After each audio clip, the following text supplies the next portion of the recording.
It's classic book talk time. When Marie awoke from her lethargic slumber, she found herself lying in her little bed. The sun, radiant and brilliant, shone through the frosted panes. Next to her sat a visitor, whom she recognized as Dr. Wandelstern, the surgeon. Once her eyes opened, he murmured, "She's awake." The mother came over and scrutinized her daughter with a nervous and frightening look.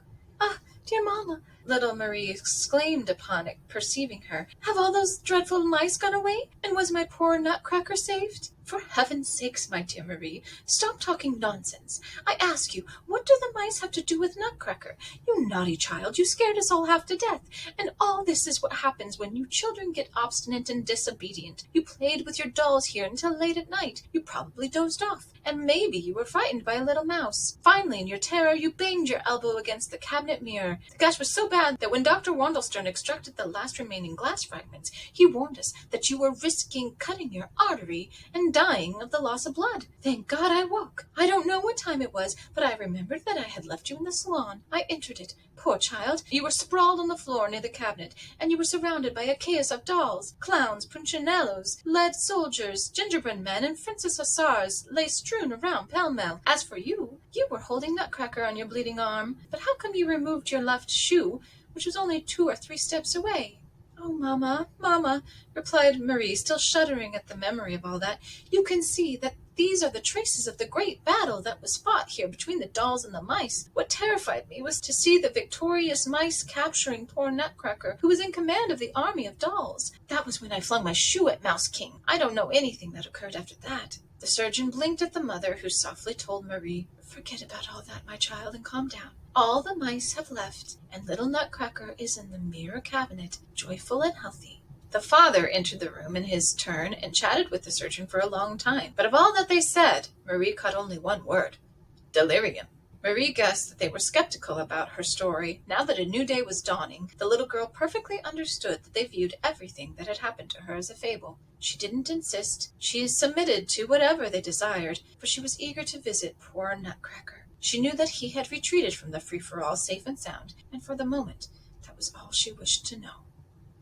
And that is a selection from The Tale of the Nutcracker by Alexandre Dumas. It was written back in 1845. It was originally written in French. It was actually based on an older story by E.T.A. Hoffmann, and that was called Nutcracker and Mouse King. And that was back in 1816. And that story was written in German. So basically, Dumas took the story and retold it. There's 2 different versions in the same book, and you can compare both of them. I haven't read the entirety of both stories, but from what I've read of each story, I think that Dumas' story is a little bit more readable, probably more entertaining. Hoffmann was writing for different purposes. There's some people who think that he was writing to try and free children's imaginations or to teach them lessons through the stories, more of like a moral to the story. Dumas typically wrote to just entertain, according to at least